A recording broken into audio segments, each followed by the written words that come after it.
وعلیکم السلام ورحمت الله وبرکاته. یو ورور پوښتنه کړې ده چې غیږ نیول په اسلام کې څرنګه ده.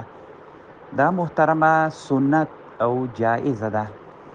رسول صلی الله علیه وسلم د رکانه ابن عبد یزید سره غیږه نیولې وله چې کافر وو، بیا دا شرط اسلام ورباندې ایښی وو.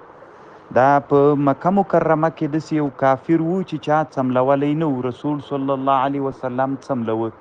رکانه ابن عبد یزید یې ورته ویلې. رسول صلی الله علیه وسلم صحابه په غیږه وروستلي دي.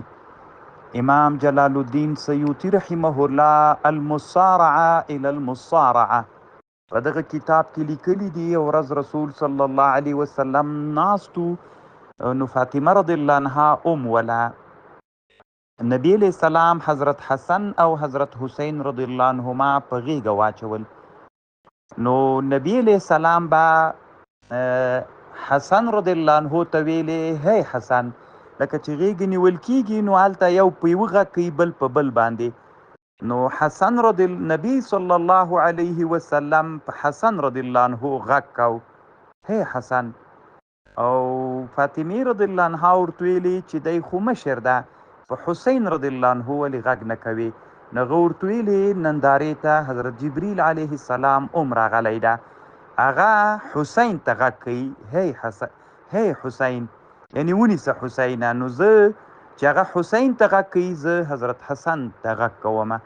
دغه حدیث ممکن د امام الطبراني د معجم الکبیر نه روایت کړی ده. نو محترمه مستقل کتاب پې سیوطي جوړ کړی، المصارعه الى المصارعه.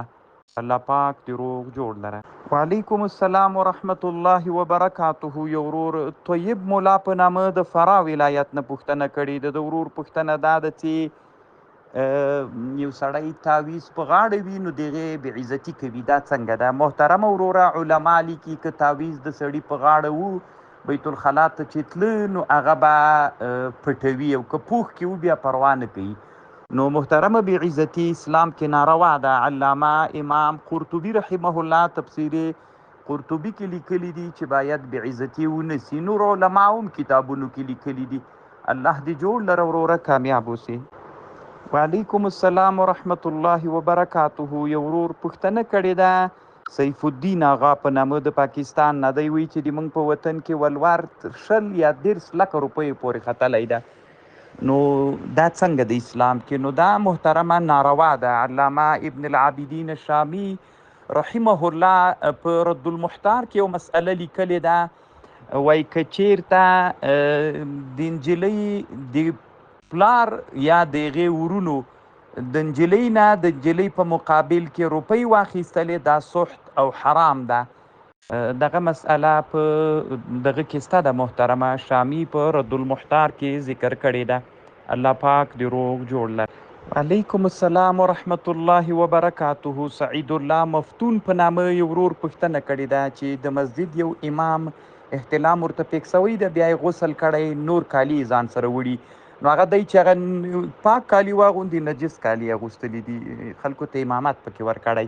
نو دا خو محترمه دین کې باید شرم نه وي، شفاء العی السؤالو. نو سړی دین سره ننګ ونه کړي وروره. مقتدیانو ته دې وایي چې د پلانکۍ ورځې لمونځ ما په نجسو کالیو کې درکړي، تاسې هغه لمونځ راوګرځوئ. الله دې جوړ لره وروره، کامیاب اوسئ. وعلیکم سلام. یو ورور پوښتنه کړې ده چې لور چې په ولور ورکوي دا نکاح صحیح کیږي که نه؟ نکاح خو صحیح کیږي، خو یوه خبر ده چې د نجلۍ رضا وي.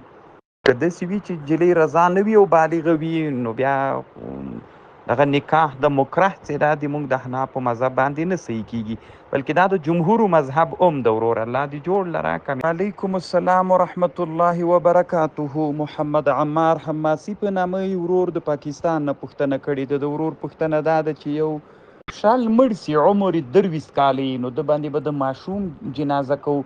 نه محترمه، دا خو شرعاً بالغ ده. الله پاک دې روغ جوړ لره.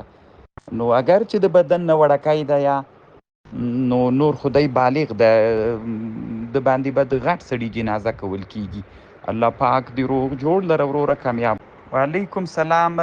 سنگرمل آغا په نامه یې ورور پوښتنه کوي د حدیثو د درس دپاره اودس کول مستحب کار ده وروره، واجب نه